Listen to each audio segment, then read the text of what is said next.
በክርስቶስ የተወደዳችሁ የእግዚአብሔር ቤተሰብ፣ የተከበራችሁ እናቶች፣ የተከበራችሁ አባቶች፣ በዚህ ቦታ የተገኛችሁ ምእመናን ሁላችሁም በእግዚአብሔር ጥበቃ ይህን ዓመትን ጠብቆ ሁላችሁንም እንኳን ለዚህ ዓመት ለፍልሰታ ሱባኤ በሰላም በጤና ደረሳችሁ እላለሁ።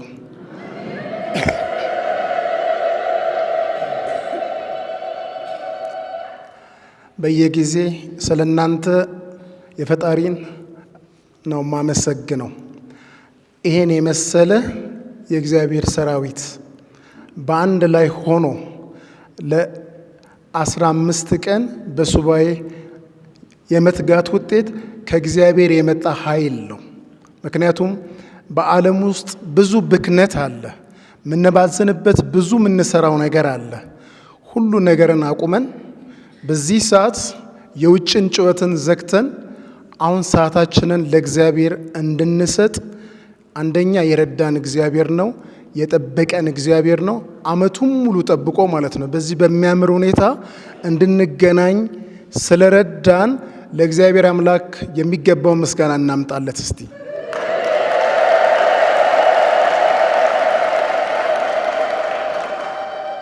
ለእግዚአብሔር የሚሰጠው ምስጋና እጅግ ከፍ ያለ ስለሆነ አይሰማምና ከፍ ባለ ሁኔታ እስቲ እግዚአብሔር እናመስግን።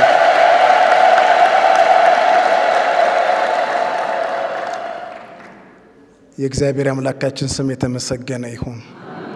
ዛሬ ሁላችሁም በተለያየ ሁኔታ መጥታችኋል።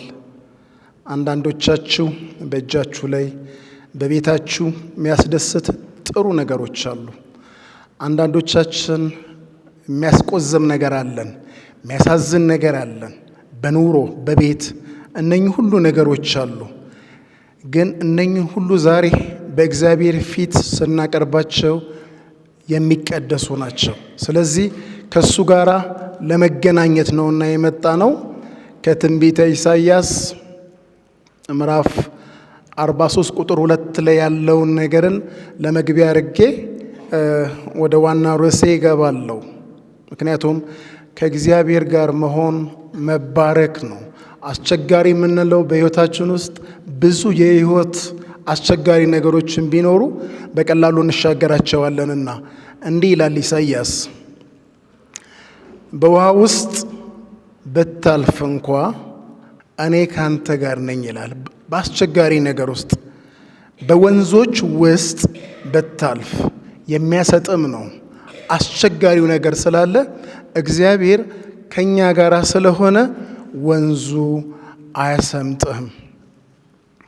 በእሳት መካከል እንኳን ብታልፍ አያቃጥልህም። ስለዚህ ከእግዚአብሔር ጋር መሆን ይሄንን ነው። በሕይወታችን ውስጥ ከባድ ነው የምንላቸውን ነገር፣ በሰው ቋንቋ በሰው እይታ አይፈቱም የምንላቸው ነገር ከእግዚአብሔር ጋር ስንሆን በቀላሉ ነውና የምናልፈው። ስለዚህ አሁን የመጣንበት ትልቁ ነገር ሁሉ ነገራችንን በጸጥታ በጽሞና ሆነን በእግዚአብሔር ፊት ላይ ለማኖር ነው። ስለዚህ ይህ ሱባኤያችንን ስንጀምር አሁን ሁላችን የምናደርገው ነገር ጸጥታችን ጽሞናችንን ነው። ራሳችንን በመመርመር ከእናንተ ጋር ቀደም ስለነበርኩኝ በአስተንትኖ ሰዓት ላይ በሚገርም ሁኔታ ወደ ውስጠታችን እንድንገባ የሚያደርግ ነገር እየተሰጠን ነበር ያለው። በቤት ስንሆን ብዙ ነገሮች አሉ። እኛ እስከ ዛሬ ድረስ ራሳችንን ለሌሎች ሰጥተን ነበር የምንኖረው። ለልጆቻችን ራሳችንን እንሰጣለን፣ ለባለቤቶቻችን እንሰጣለን፣ ለስራችን እንሰጣለን፣ ለቤተ ክርስቲያን እንጨነቃለን። ከምንም በላይ ሁላችን የሚያስጨንቀን ነጋችን ነው። ነገ ምን ሊመጣ ይችላል? የኔ ልጅስ ደግሞ ምን ሊሆን ይችላል? የት ይደርሳል? እነኚህ ነገሮች በጣም ያስጨንቁናል። ስለዚህ ወደ ውስጠታችን አሁን ለመግባት ስንፈልግ ሁሉም በሮች ይዘጋሉ። እነኚህ ሁሉ በሮችን ዘግተን በራሳችን ምን የምናመጣቸው ነገር ስለሌለ ያስጨነቀን ነገር ሁሉ የሚፈታው በእግዚአብሔር ፊት ስናኖር ስለሆነ አሁን የመጣንበት ሁኔታ ወደዛ ነው። ሁላችንም ያለንን ነገር ሁሉ በፊቱ እንድናኖር ነውና በሚኖሩን ጊዜዎች ሁሉ በጽሞና በፊቱ እንድንደፋ ነው። በቀጥታ ወደ ዛሬ ወደ ርዕስ እንገባለን። ርዕሳችን በፍሬያቸው ታውቋቸዋላችሁ የሚለው ነው።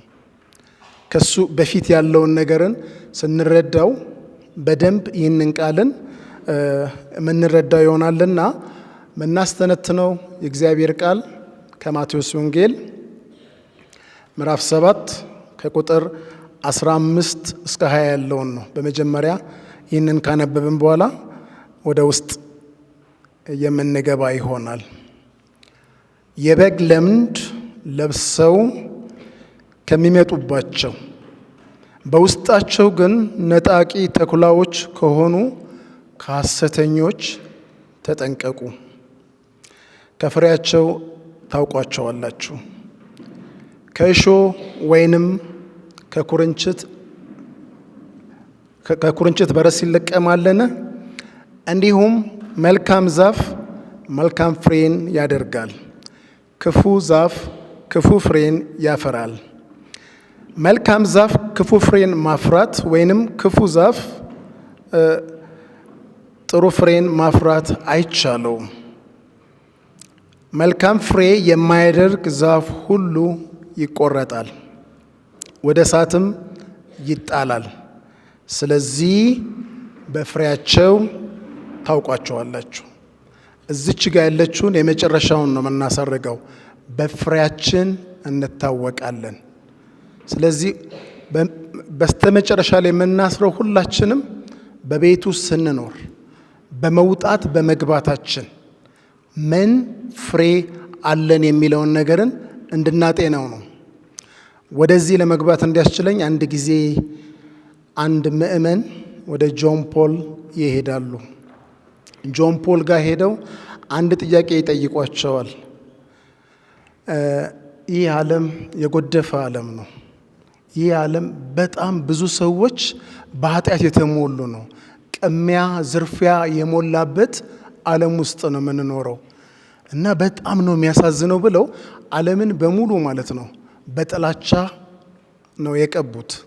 ጆን ፖል አንድ ቃል ነው ያሉት፣ በተቻለ መጠን አንተ ጥሩ ኮንክ እኔ ጥሩ ኮንኩኝ ዓለማችን ቢያንስ 2 ጥሩ ሰዎች ይኖራታል፣ 2 ያፈሩ ሰዎች ይኖራታል ብለው ነው የመለሱትና ስለዚህ ወደ መጨረሻው ላይ ስንገባ እኛ በኑሯችን፣ በቤታችን፣ በማህበራችን፣ በምንሰራው ቦታ ምን ፍሬ አፍርተናል የሚለውን ነገር መጠየቅ እንድንችል ነው።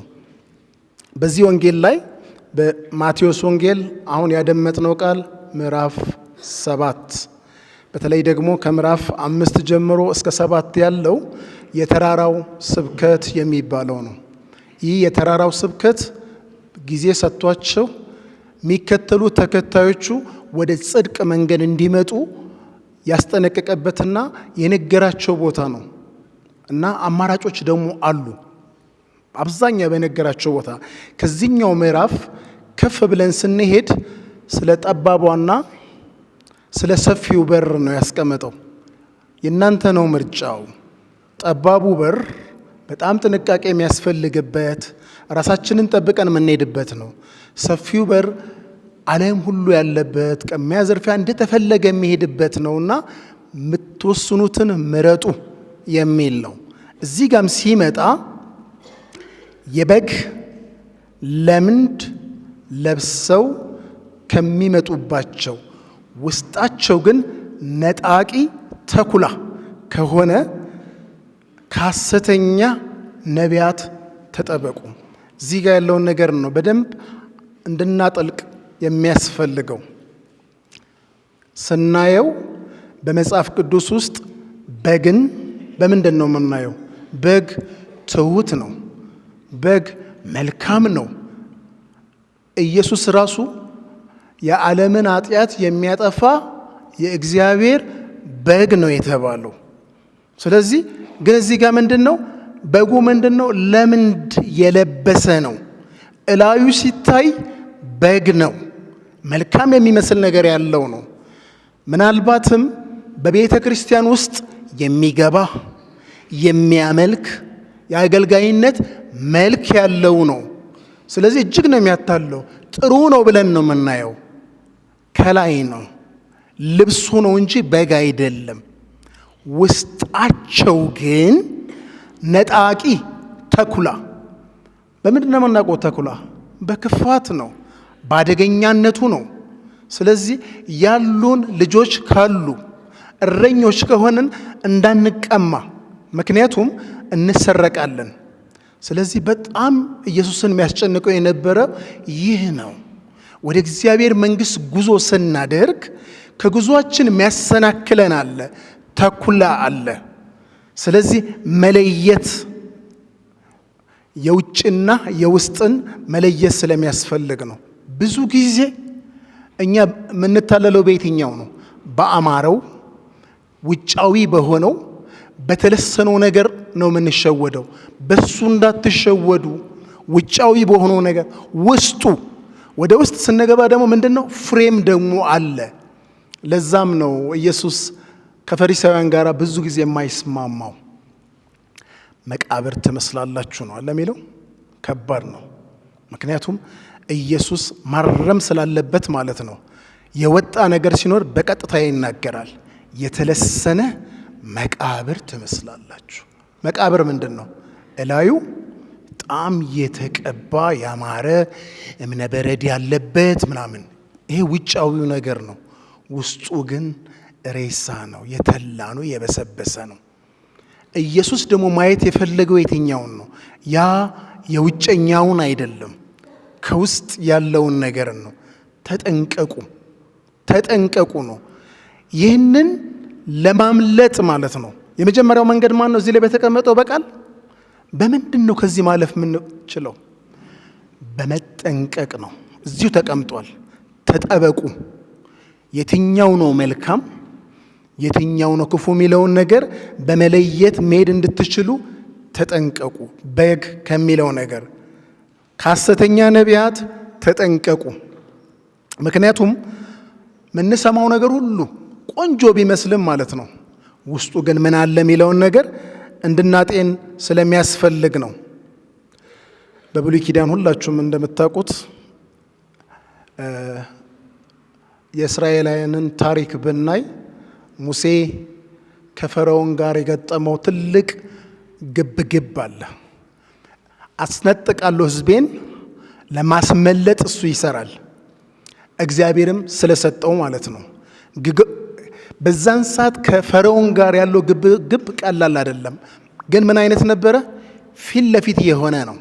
ስለዚህ ፈርዖንም እያባረረው እነሱ ከፊት እየሮጡ በዛ ሁኔታ የተካሄደበት ያ የብሉይ ኪዳን ሂደት ነበር። አሁን አስተላለፉ ተቀይሯል። በአዲስ ኪዳን በጣም በረቀቀ ሁኔታ ውጊያ አለ። ኢየሱስ በተወለደበት ጊዜ የምታስታውሱ ከሆነ በዛን ሰዓት ሰብአ ሰገል ይሄዳሉ። ምን ነበር የተባሉት? ሕፃኑ የት ነው የተወለደው? የተወለደውን ቦታ ንገሩን፣ እኛም መተን እንሰግዳለን።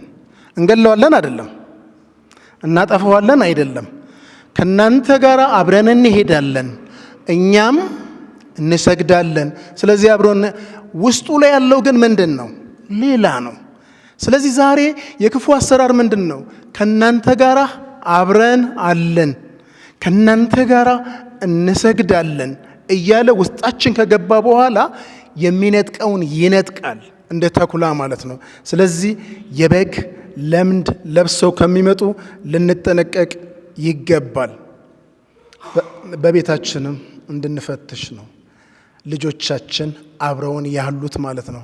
እማሚ በጣም ወድሻለሁ፣ አባቢ ከላይ ያለው ነገር በጣም ብዙ ነገር በሚሉበት ሰዓት እነኛ ነገሮች ውስጣዊው የሆነው ነገር ማለት ነው አንድ ነገር ከማግኘት አኳያ ነው ወይንስ ደግሞ በትክክል ነው የሚለውን ነገርን እንድናይ ያስፈልጋል።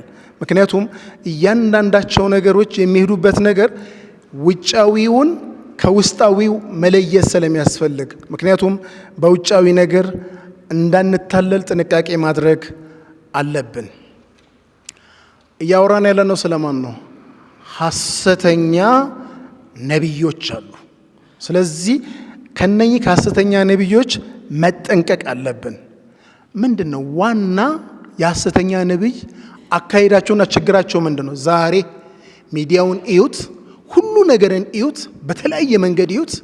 ሰውን እንትን የሚያደርጉት የሚያታሉት በየትኛው መንገድ ነው? አንዱ ትልቁ ነገር የሚያወሩት ሰዎች ደስ የሚላቸውን ነገር ብቻ ነው። የሚያስደስተንን ነገር ብቻ ነው የሚያወሩት። እንደምንሻገር ብዙ ነገር እንደምናገኝ በዚህ ብቻ ነው የሚያታልሉን። ግን የእግዚአብሔር ቃል በፍቅር ያንጸናል። እንደገና ጥፋት ካጠፋን ደግሞ ይገስጸናል። አባት የሚወደው ልጅን ይገስጻል። ሁሉ ጊዜ ማለት ነው። እያሞካሸ ብቻ አይሄድም።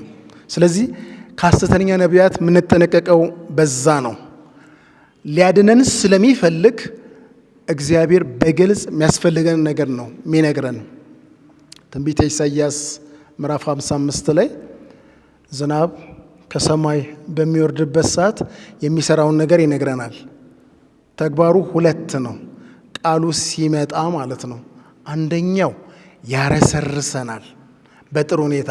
ማንቀበል ከሆነ ግን ኢቭን ቅጣትም አለው። ለዛም ነው እግዚአብሔር ቃል ሁለት ሰይፍ እንዳለው የሚናገረው። ያጠራናል ክፋቱን፣ ጥፋትም ካለ ደግሞ የሚቀጣ ስለሆነ ነው። ስለዚህ ልናውቅ ይገባል። እየተራረምን እንድንሄድ ያስፈልጋል። ብንታመም ወደ ሐኪም ቤት ብንሄድ ሐኪሙ እኛን ይወደናል።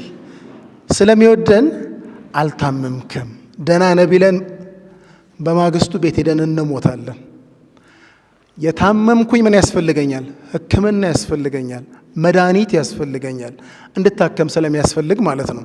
ስለዚህ በቤቱ ስንመጣ ጥፋት ካለብን፣ ወደ ንስሐ መግባት ካለብን፣ ማልቀስ ካለብን፣ በእግዚአብሔር ፊት መውደቅ ካለብን መውደቅ አለብን እንጂ ሁል ጊዜ የሚያሻግር ነገር ብቻ አይደለም።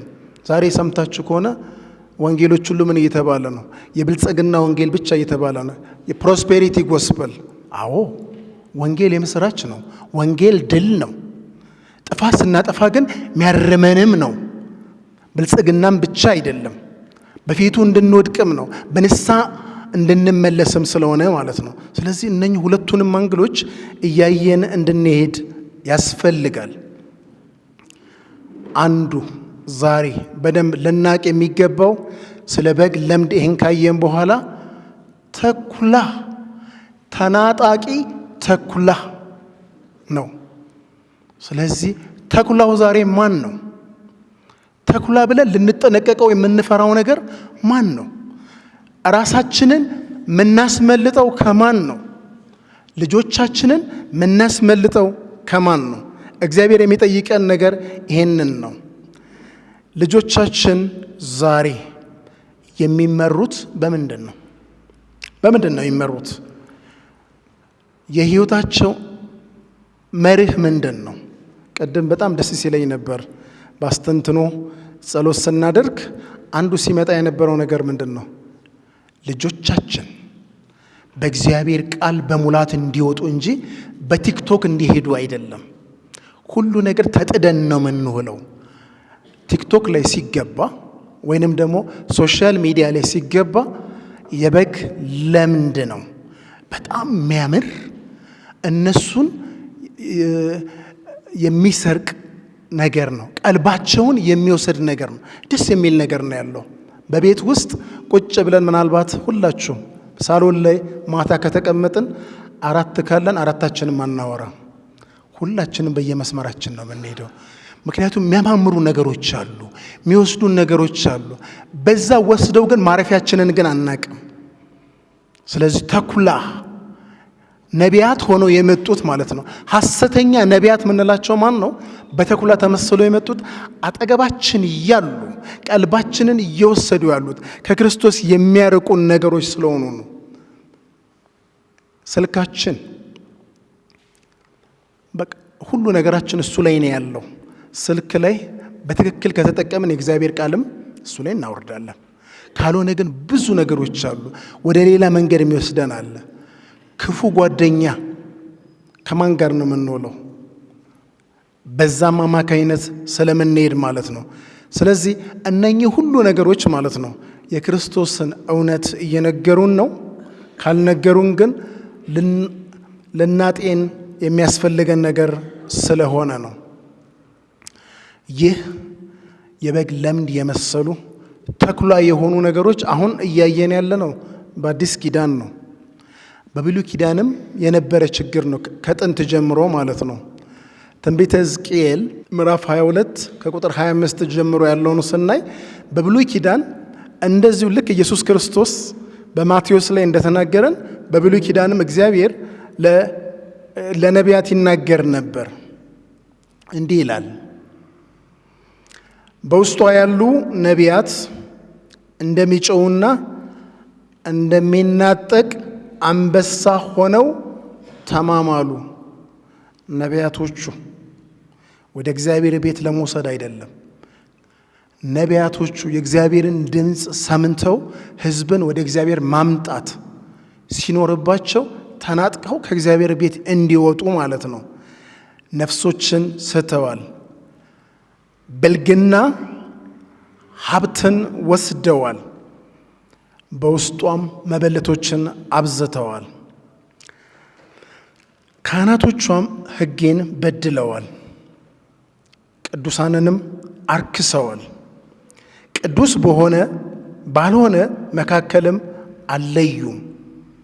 ስራቸው ቅዱስ የሆነውን ነገርን ለእግዚአብሔር ሕዝብ መስጠት ሲኖርባቸው ያን ነገር ጠፍቶባቸው ቅዱስ የሆነው ነገር ቅዱስ ካልሆነው ነገር እንኳን መለየት አልቻሉም ነው የሚለው።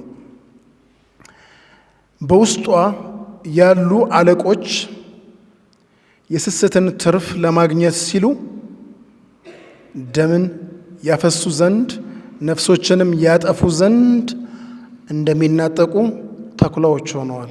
እጅግ ያሳዝናል። እግዚአብሔር ያስቀመጣቸው ደምን እያፈሰሱ ክፋትን እያፈሰሱ ማለት ነው። ዛሬ በዘመናችን እንደምናየው ነው። ጥቅምን፣ ገንዘብን ለማግኘት ሲባል ሰዎችን ከእግዚአብሔር ቤት ወደ ማስመለጥ እየተካሄደ ነው ያለው። እግዚአብሔር ሳይናገር ነቢያቶቿ ጌታ እግዚአብሔር እንዲህ ይላል እያሉ ከንቱ ራእይ በማየት በማን ስም? በእግዚአብሔር። ጌታ እግዚአብሔር እንዲህ ይላል ብለው ግን የሚናገሩት ስሜታቸውን ነው፣ ፍላጎታቸውን ነው የሚናገሩት።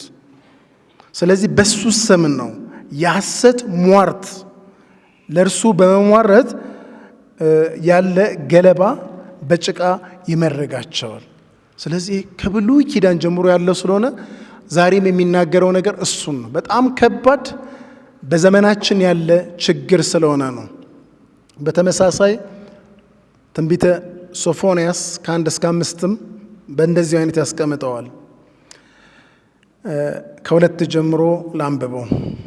ድምፅን አልሰማችም፣ ተግሣጽንም አልተቀበለችም፣ በእግዚአብሔር አልታመነችም፣ ወደ አምላኳም አልቀረበችም። በውስጧ ያሉ አለቆች እንደሚያገሱ አንበሶች ናቸው፣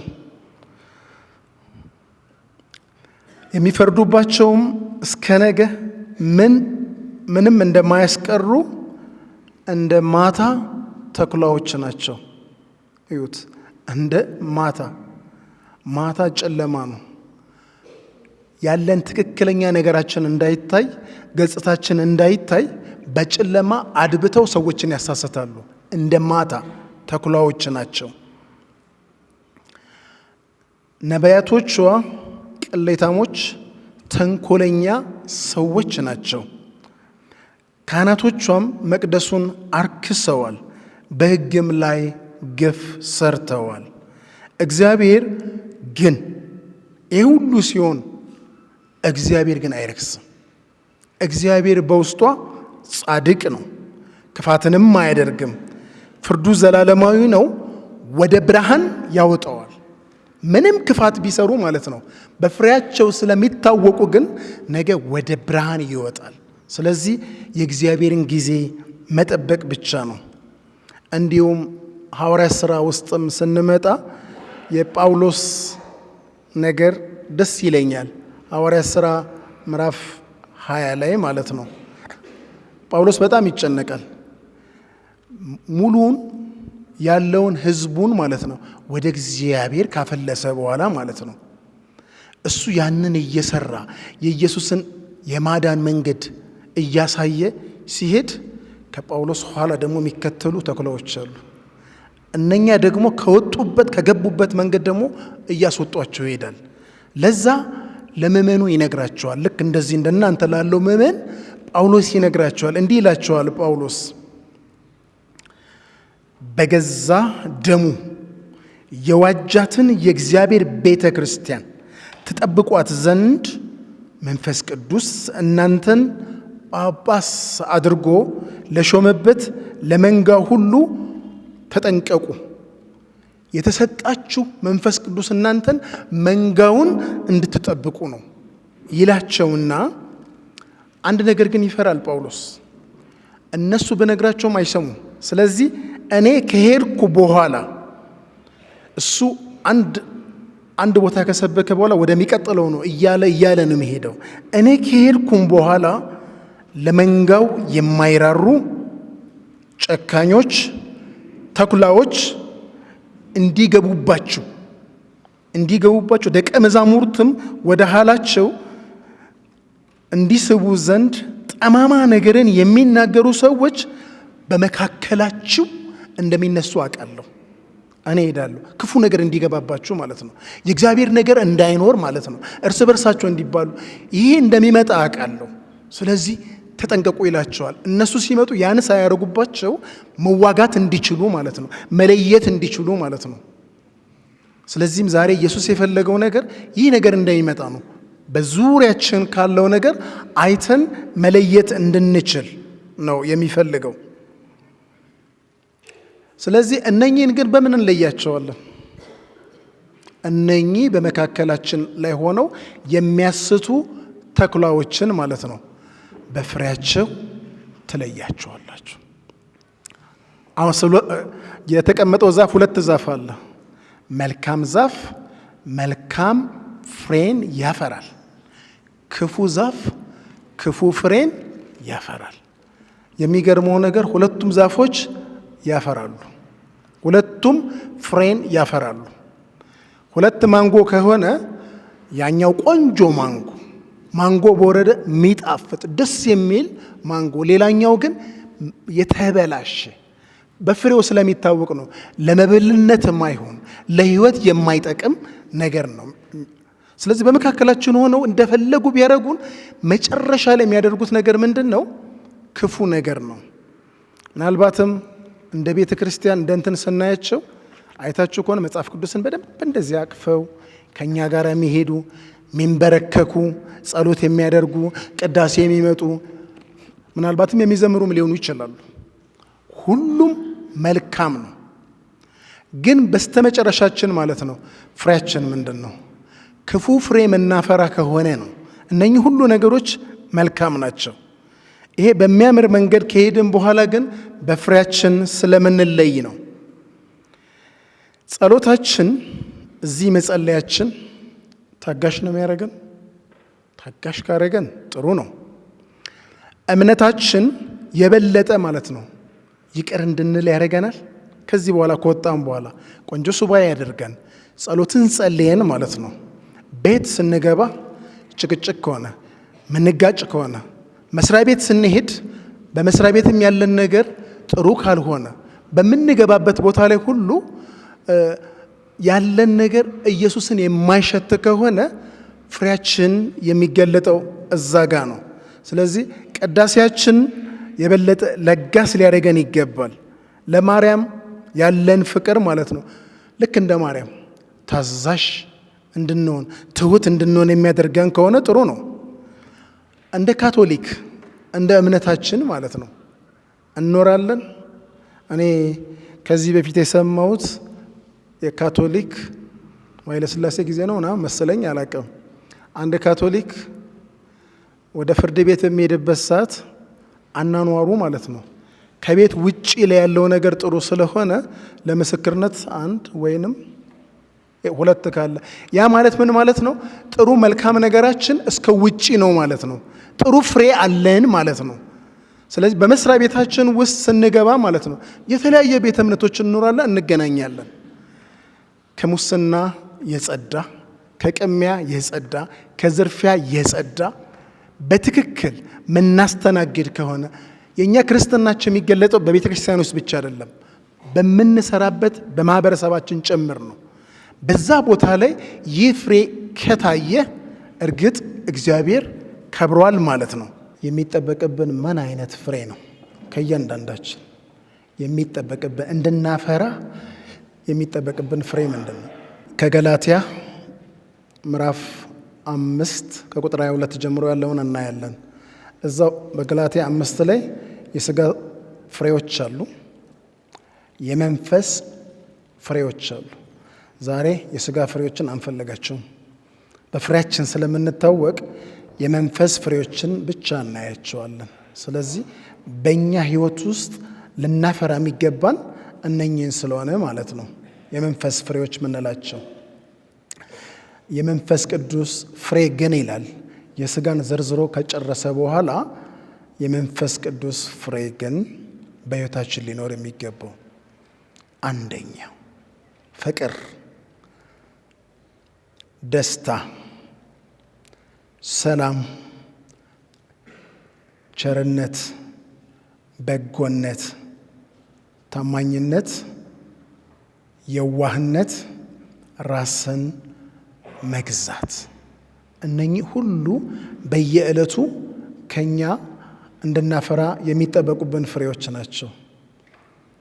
የካቶሊክ ቤተ ክርስቲያን ትምህርተ ክርስቶስ 1832 ላይ የመንፈስ ቅዱስ ፍሬዎች እዚህ ጋር ያሉትን ማለት ነው እንዴት በሕይወታችን እንደምናፈራ የሚያብራራልን ቦታ አለ። 1832 ላይ ማለት ነው የቤተ ክርስቲያን ሕይወት በመንፈስ ቅዱስ ሲመራ የሚታዩ መልካም ፍሬዎች ይላል።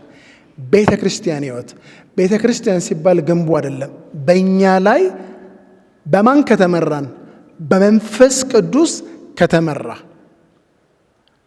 ቅድም እንደተባለው በነጣቂ በሐሰተኛ ነቢያት አይደለም። በመንፈስ ቅዱስ ከተመራ የሚታዩብን ፍሬዎች አሉ። እስኪ በቤታችን ውስጥ የሚኖሩትን እንያቸው።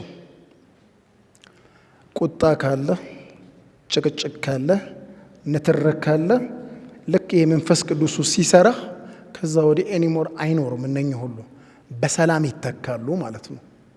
ስለዚህ ሰላም፣ ፍጹም የሆነ ሰላም ካለ፣ መግባባት ካለ፣ መነጋገር ካለ፣ መደማመጡ ካለ ይህ የመንፈስ ቅዱስ ፍሬ ነው በቤታችን ያለው ማለት ነው።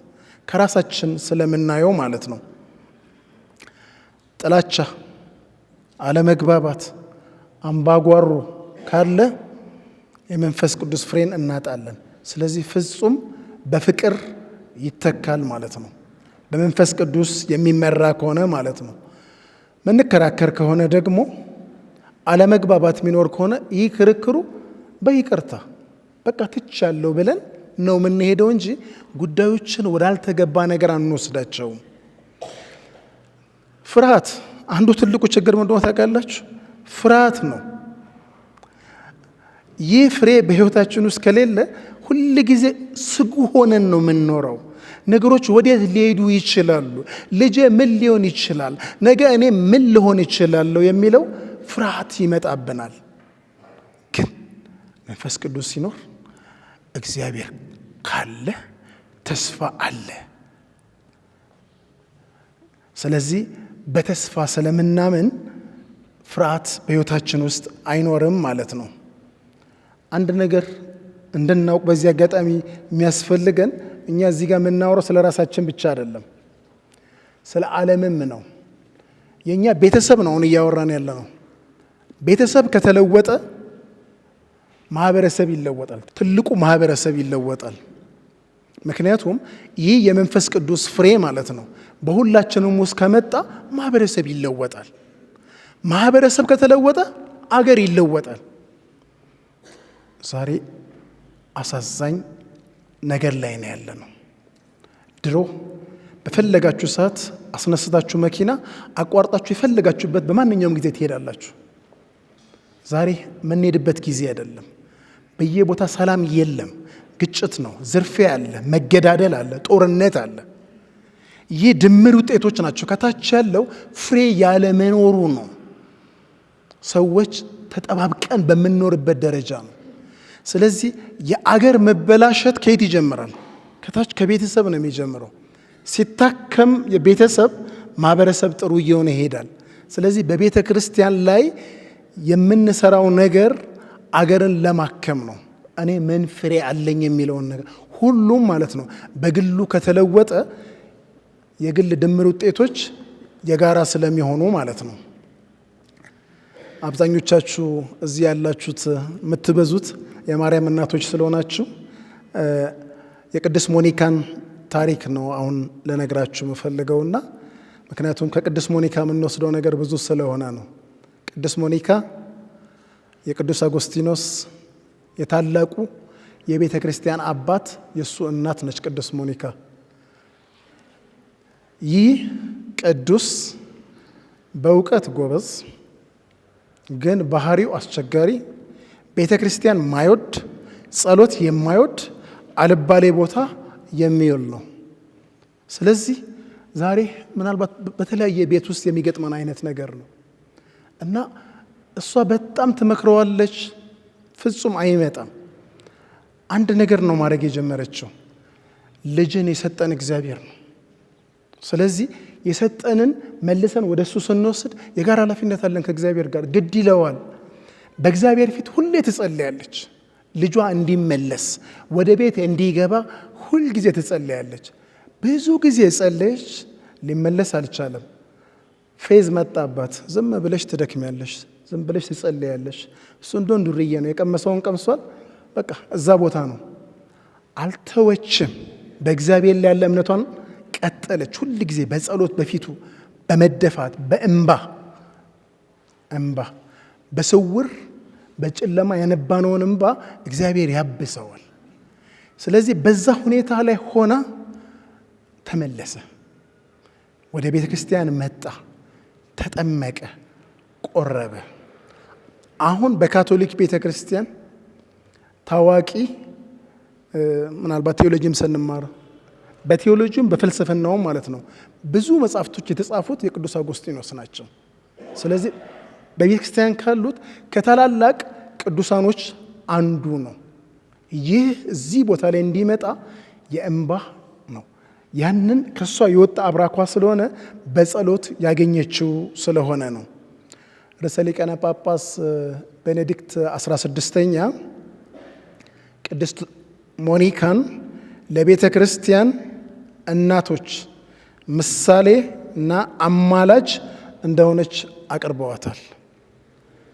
ስለዚህ ሁላችንም ማለት ነው በቤታችን የዚህ አይነት ነገር እንኳን ቢኖር መልካም ነገር ካለ ቅድም ጅማሬ ላይ እንዳለው መልካሙንም እናመጣለን፣ አስቸጋሪ ነገርም ካለ በእግዚአብሔር ፊት እዚህ እናመጣለን። በሁሉ በቤታችን ያለው ነገር ተቀድሶልን ስለምንሄድ ማለት ነው። ስለዚህ ልክ እሳቸው እንዳሉት ምሳሌ የቅድስት ሞኒካን በምሳሌነት እንድንወስዳት፣ በምሳሌነት የቀረበችው ደግሞ ለሁሉም ለእናቶች ነው። ምክንያቱም ሞኒካ እስከ መጨረሻ ድረስ በጽናት ስትጸልይ ነበረ። ጸሎት አላቆመችም። ልጇ እምነት ቢያጣም እሷ እስከ መጨረሻ ድረስ በመጽናቷ እሱ እንደተመለሰላት እኛም ሁል ጊዜ ማለት ነው በእንባ በእግዚአብሔር ፊት እንድንቆም ያስፈልጋል። በእንባ የምናደርጋቸው ነገሮችን ብዙ ጊዜ እናቶች ወይንም ደግሞ አባቶችም በምሽት በእግዚአብሔር ፊት ላይ ሆነን እያለቀስን እንጸለያለን። ቀን ላይ ሰው ጋር ስንመጣ ፈገግ ብለን ምንም እንዳልሆነ ያ በድብቅ የምናነባውን እንባ እግዚአብሔር ያየዋል፣ ያንን መልስ ይሰጠናል። ስለዚህ ይህንን አርያ እየተከተለ እንድንሄድ ያስፈልጋል። በሁለተኛ ደረጃ ማቀርብላችሁ እመቤታችን ማርያምን ነው። በሁለተኛ ደረጃ አንድ ከባድ ነገር ነው እንደ ሰው ስናስብ የእመቤታችን ማርያም መልአኩ ገብርኤል መጥቶ ጸጋ የሞላሽ ማርያም ሆይ ትጸንሻለሽ ሲላት በጣም ከባድ እኮ ነው። እንዴት መረዳት ይቻላል? አንደኛ ድንግል ነች፣ ሁለተኛ አምላክን ትወልጃለሽ። ከባድ ነው። ከዛ በፊት ሆኖ ማያቅ ነገር ነው። በአእምሮዋ መረዳት አትችልም። ይህንን ሲባል ግን ምን አለች? እንዴት ይሆናል አለች? መንፈስ ቅዱስ ባንቺ ላይ ይመጣል። የልዑል የእግዚአብሔር ቃል ስለሆነ ነው። ይሄ ምን ወስዳት ከዛ በኋላ ያለችውን እነሆ እኔ የጌታ ባሪያ ነኝ፣ አንተ እንዳልከው ይሁን። ሁላችንም ማንረዳቸው ነገሮች አሉ። ከኛ ከእውቀት በላይ የሆኑ ነገሮች አሉ። በእኛ ማንደርስባቸው ነገሮች አሉ። ማርያም ከእውቀቷ በላይ ነው የሆነው ነገር፣ ግን ባሪያ ነኝ አለች። አንተ እንዳልከው ይሁን አለች። በፊቷ ላይ ነው ያደረገችው። ከዛም በኋላ ከባድ ነገሮች አሉ። ወደ መስቀል ሞት ሄደ። ከመስቀሉ ስር ነበረች፣ አለቀሰች፣ አነባች። ግን ሊመለስ የሚችል ነገር አይደለም። ግን እስከ መጨረሻ ድረስ ማለት መቆም ግን ነበረባት። እስከ መጨረሻ ያ እስከ መጨረሻ መቆሟ ማለት ነው። መጨረሻ ላይ የመጣው ምንድን ነው? ትንሣኤ ነበር። በእግዚአብሔር አብ ቀኝ መቀመጥ ነበር። በመጽናት የሚመጣው ነገር ይሄ ስለሆነ ማለት ነው። ስለዚህ ለማምጣት በፍሬያችን እንድንታወቅ ፍሬ ለማፍራት መጽናት ያስፈልጋል እስከ መጨረሻ። ይህ ከማርያም የምንወስደው ነው። ሌላ በስተመጨረሻ በሶስተኛ ላይ ለምሳሌ መነግራችሁ ቅዱስ ቁርባንን ነው። ቅዱስ ቁርባን ወደ ቤተ ክርስቲያን መምጣት፣ ስጋ ወደሙን ማድረግ። አሁን እያደረግን ያለነው ትልቁ ሚስጥር ይሄንን ነው። በቤቱ መተን በራሳችን ምንም ማድረግ አንችልም፣ እግዚአብሔር ካረዳን በስተቀር በእውቀታችን ምንም ማድረግ ስለማንችል ማለት ነው። ስለዚህ ወደ እሱ ጋር እንመጣለን፣ በቅዳሴ ላይ እንሆናለን። ደሙን ይሰጠናል፣ ሕይወቱን ይሰጠናል። ከዚህ ስንወጣ ማለት ነው ወደ ዓለም ይልከናል። ከዚህ መተን አሁን ትልቁ ነገር ከዛ በኋላ ያለው ነው። መጣን፣ ተቀደስን፣ ደሙን ስጋውን ወሰድን፣ በሰላም ሂዱ ተብለን ስንሄድ ወንጌል እዛ ጋር ነው የሚጀምረው። ወደዛ ስንሄድ ተቀብለን ወደ ቤት ስንመለስ ማለት ነው ጥያቄያችን ከዛ በኋላ የምናፈራው ፍሬ ማለት ነው። ኢየሱስን ተቀብለን ወደ ቤት ስንሄድ ተመልሰን ስንሄድ ጥላቻን የምንዘራ ከሆነ ፍሬው ይሄ ነው። ተመልሰን ወደ ቤት ስንሄድ ይቅር ማንል ከሆነ እዚህ ጋር ነው። አሁንም ተቀብለን ስንሄድ ማለት ነው በሐሜት በክፉ ነገር አሁን የምንገለጥ ከሆነ በሰላም ሂዱ የተባል ነው ይህንን ቅዱስ የመንፈስ ቅዱስ ስራ ለመስራት ነው። ወተን ግን ሌላ ነገር አፍራሽ ነገር የምናደርግ ከሆነ ፍሬ የለንም፣ ፍሬ አልባ እንሆናለን ማለት ነው። ስለዚህ ቅዱስ ቁርባን ሊለውጠን ይገባል። ቀጥሎ ወደ ጸሎት ውስጥ እንድንገባ ነው የምፈልገው።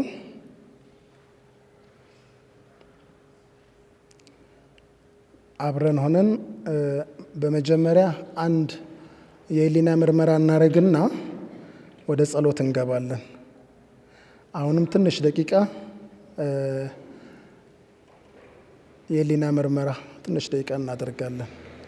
በመጣልን ቃል ላይ አጭር ደቂቃ የህሊና ምርመራ እናደርጋለን።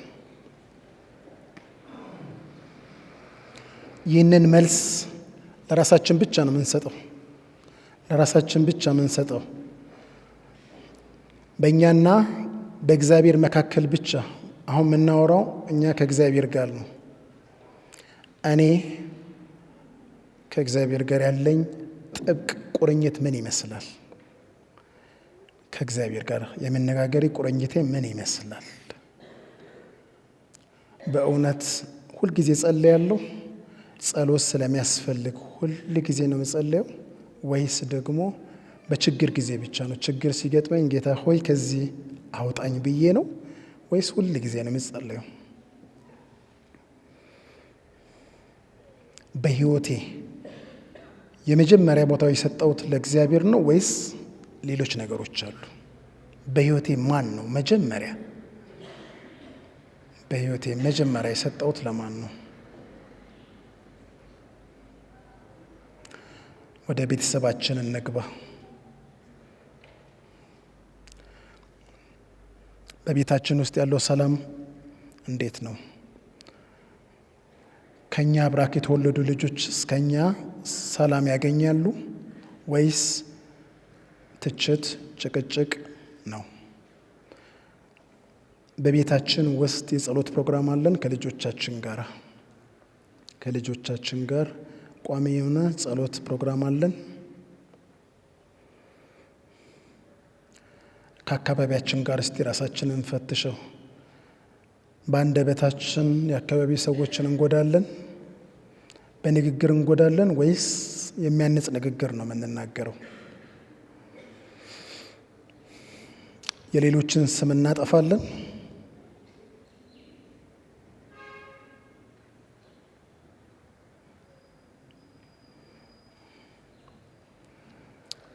ከሰዎች ጋር በምንጣላበት ሰዓት ለይቅርታ የተዘጋጀ ልብ አለን? በፍጥነት ቶሎ ብለን ይቅር ለማለት የተዘጋጀ ልብ አለን?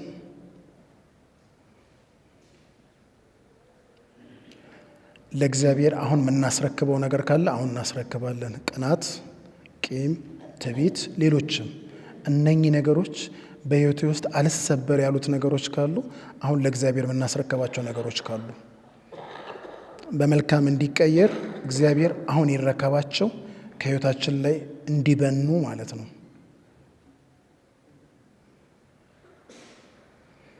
አሁን ባለንበት በዚህ በማህበራችን ውስጥ ማለት ነው፣ በጸሎት ማህበር፣ በማርያም ማህበር ውስጥ የምንሰብከው አንድነትን ነው ወይስ መከፋፈልን ነው የምንፈጥረው?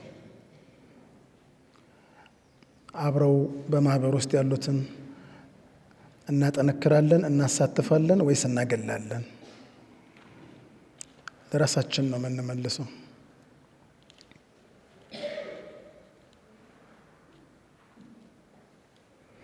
ማንም ሰው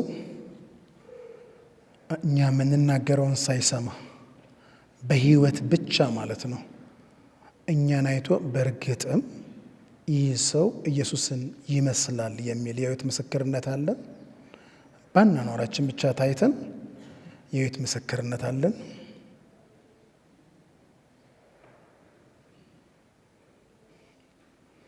በተነሱት ጥያቄዎች ላይ ለ30 ሰከንድ ብቻ ካሰላሰላችሁ በኋላ ወደ ጸሎት እንገባለን።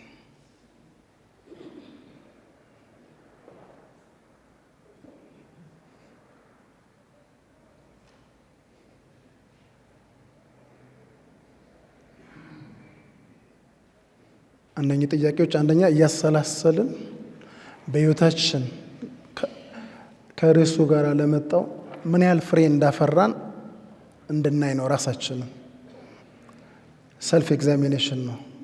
የራሳችንን እየመረመርን የምናይበት ነው። እሺ፣ እንጸልያለን። ለእናቶች ብቻ እንጸልያለን። ኢየሱስ ጌታችን ሆይ ዛሬ በዚህ የተሰበሰቡትን እያንዳንዱን እናት ታውቃለህ። የሚያስደስታትን ነገር ታውቃለህ። የሚያስፈራትን ነገር ታውቃለህ። የምትወዳቸው ልጆቻቸውን ታውቃለህ።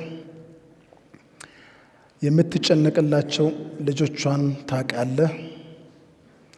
ለማንም ያልተናገረችውን ያቆሰላትን ነገር ታውቃለህ። በሚስጥር ያፈሰሰችውን እንባ ታውቃለህ። ለዓመታት የደከመችውን ጸሎት ታውቃለህ። ዛሬ ሁሉንም ወደ እጅ እናስረክባለን። የቆሰለውን ፈውስ፣ የደከመውን አጽና፣ የበደለውን ይቅር በል፣ የተሰበረውን መልስ፣ የተጨነቀውን ልብ ሰላም ስጠው። ተስፋ የቆረጠችውን እናት አጽና፣ የደከመችውን እናት ታጋሽ አድርግ። የማታውቀውን እናት ጥበብን ስጣት። መልካም ፍሬ የምታፈራ እናት አድርጋት። የፍቅር፣ የደስታ፣ የሰላም፣ የትዕግስት፣ የቸርነት፣ የበጎነት፣ የታማኝነት፣ የየዋህነት፣ ራስን የመግዛት ፍሬ እንድናፈራ እርዳን። ለልጆቻችን እንጸልያለን። ኢየሱስ ሆይ በአንተ ፊት እናቀርባለን ልጆቻችንን። ካንተ ጋር ያሉትን አጽናቸው፣ ካንተ የራቁትን ወደ ቤት መልሳቸው፣ የተደናገሩትን አብራላቸው፣ የቆሰሉትን ፈውሳቸው፣ እምነታቸውን ያጡትን መልሳቸው፣ ወደ ክፉ መንገድ የሚሄዱትን ጠብቃቸው፣ መልካም ጓደኞች ስጣቸው፣ ከክፉ ጠብቃቸው፣ ልባቸው እውነትን በጎነትን እንዲወዱ አድርግ። ከሁሉ በላይ ግን እንደምትወዳቸው እንዲያውቁ አድርግ። አሜን። ከማርያም ጋር እንጸልያለን። ቅድስት ማርያም የእግዚአብሔር እናት፣ እኛም እንደ እናቶች ወደ አንቺ እንመጣለን። እናትነትን ታውቂያለሽ፣ ደስታን ታውቂያለሽ፣ ፍርሃትን ታውቂያለሽ፣ መከራን ታውቂያለሽ፣ የልጅን ስቃይ ከሩቅ ማየት የሚያመጣውን ሕመም ታውቂያለሽ።